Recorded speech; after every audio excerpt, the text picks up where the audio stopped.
Hi ka-Dream Home! Great morning! Another day, another site assist na naman tayo. And for today, meron tayo imi-meet na client dito sa Micara Estates, Tansa. And by the way, nandito tayo ngayon sa Micara Estates kung saan nakatayo yung ating mga Porsche and Felicia units. So yung nakuha na unit ni buyer ay Porsche Townhouse, and way back 2024, ito yung unit na nakuha nila, and pre-selling pa po nung nakuha nila yung unit. Kaya naman this day, magkakandak na sila ng house inspection, and hopefully i-accept na rin nila yung unit mismo sa araw na to. So samahan nyo kami para sa house inspection ni buyer, and makikita nyo mamaya yung actual location ni Porsche, kung ano yung mismong nakuha ni buyer na unit. So stay tuned sa video na to, and para sa mga hindi pa naka-subscribe sa aking YouTube channel, please don't forget to subscribe and hit that notification bell para updated ka sa mga bagong house tours, real estate tips, and vlogs na i-upload ko.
So guys, ayan, nandito tayo ngayon sa phase 9 ng Micara Estates, and from entrance, malapit lang siya.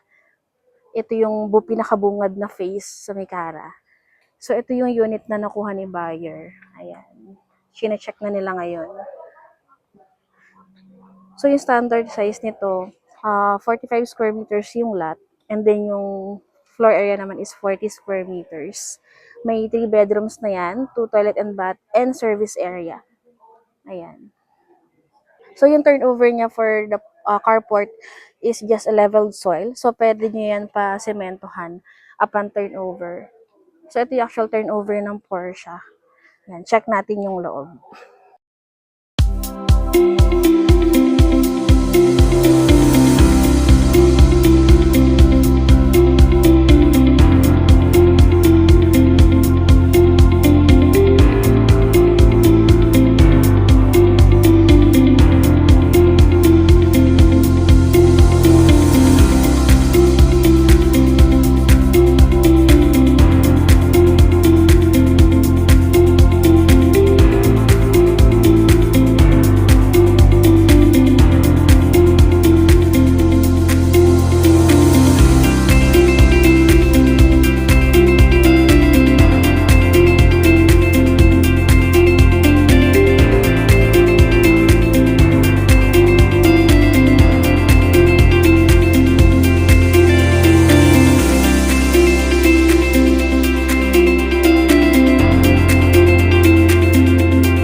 So, ayan guys, andito na tayo ngayon mismo sa actual unit ni buyer and nagkakandak na sila ng house inspection today. So, ayun, ito yung actual turnover ni Portia. Yung lot area niya ay 45 square meters and then yung floor area is 40 square meters. So, yung turnover niya sa ground floor, ito po yung actual turnover. So, pre-painted lang po tayo, pero sa turnover naman, pwedeng papinturahan to ni buyer. Then, sa ground floor, meron na rin tayong one bedroom.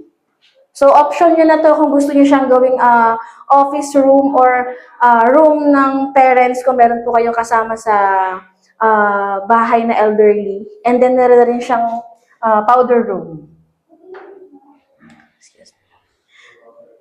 Then, sa area naman na to, dito naman yung kitchen.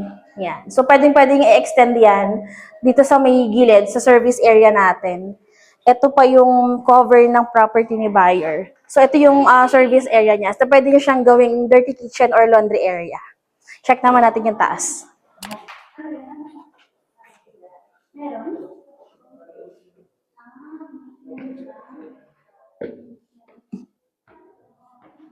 So, let's go naman dito sa second floor. Dito naman sa second floor, meron tayong 2 bedrooms and then meron na rin po tayong CR dito. So, mapakita ko sa inyo yan later. Dito muna tayo sa second room. Ayan. So, yung view niya, dito sa may labas, sa may harap, yan, maaliwalas. So, ito yung carport ni buyer.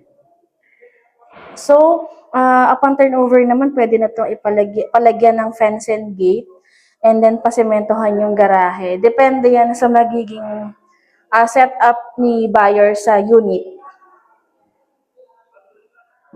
So, kung makapansin mo, ito kasing mga corner and end lot, meron na talaga siyang mga fence and gate na nakasama. Pero pag sa mga inner units, wala talaga siyang included na fence and gate. Ayan.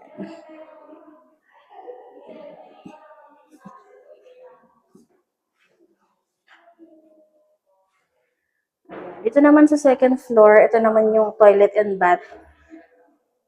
Diba sa ground floor, merong powder room. So, dito naman sa second floor, ito na yung toilet and bath. So, meron silang privacy sa second floor. So, kapag may mga bisita, pwede sila sa baba mag-CR. Yan, ito na yung turnover niyan. May tiles na rin siya.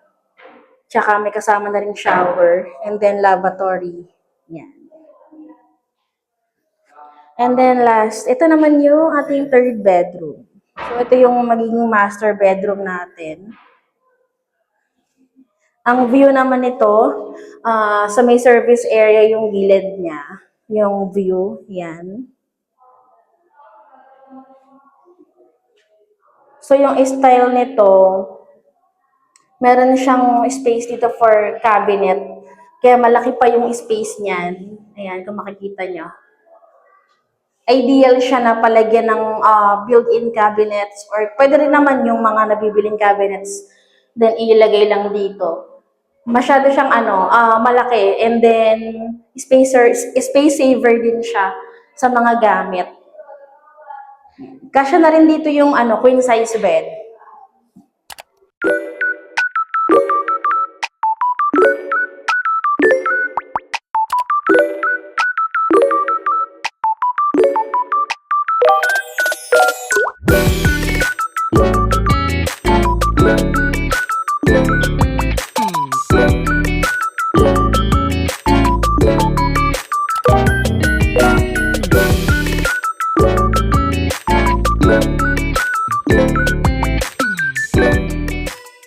Yan, kaway-kaway po.